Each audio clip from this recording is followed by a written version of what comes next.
Halo teman-teman, kembali lagi bersama saya Elva.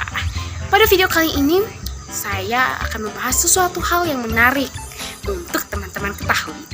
Pernahkah teman-teman melihat awan yang turun ke bumi hingga menutupi pandangan?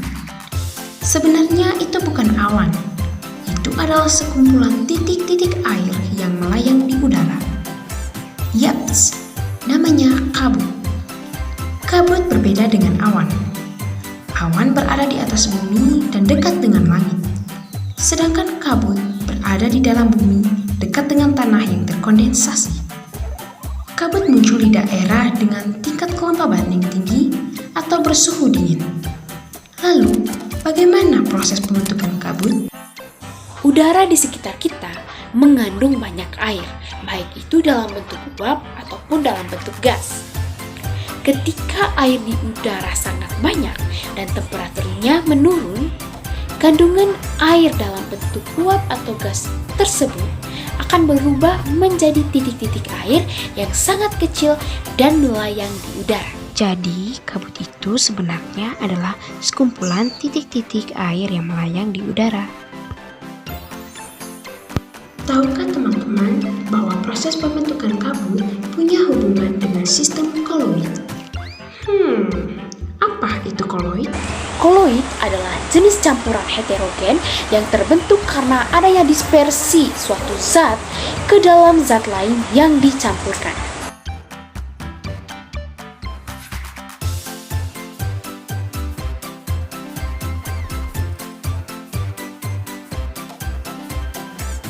Pengertian dari yang namanya terdispersi dan pengertian dari pendispersi. Terdispersi artinya zat yang memiliki jumlah yang sedikit. Sedangkan pendispersi adalah zat yang memiliki jumlah yang banyak. Jenis-jenis koloid berdasarkan fase terdispersi dan medium pendispersi. Yang pertama, sol padat, contohnya paduan logam. Yang kedua, sol, contohnya tinta dan cat. Yang ketiga, aerosol padat, contohnya asap dan debu. Yang keempat, aerosol cair, contohnya hairspray dan kabut. Yang kelima, buih, contohnya busa dan sabun. Yang keenam, buih padat, contohnya batu apung dan busa. Yang ketujuh, emulsi, contohnya santan dan susu. Yang kedelapan, emulsi padat, contohnya mutiara dan keju. Fenomena alam seperti kabut itu termasuk ke dalam aerosol cair. Aerosol cair adalah koloid dengan fase zat terdispersinya adalah cair, sedangkan medium pendispersinya adalah gas.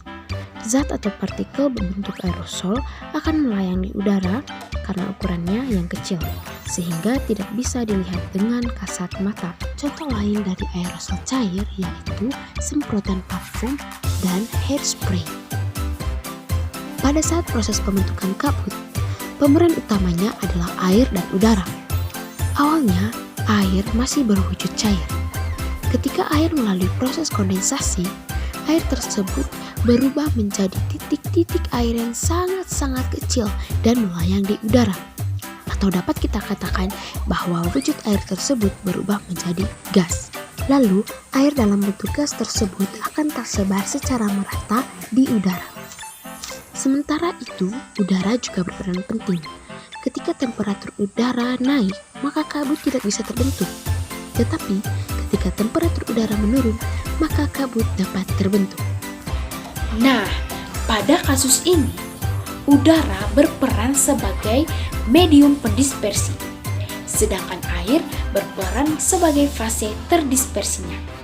Jadi, dapat disimpulkan bahwa kabut dapat terbentuk karena titik-titik air yang dibentuk tersebar secara merata bersama udara sebagai medium pendispersi atau pelarutnya. Baiklah teman-teman, sekian saja video dari saya. Semoga bermanfaat dan mohon maaf bila ada yang salah. Terima kasih.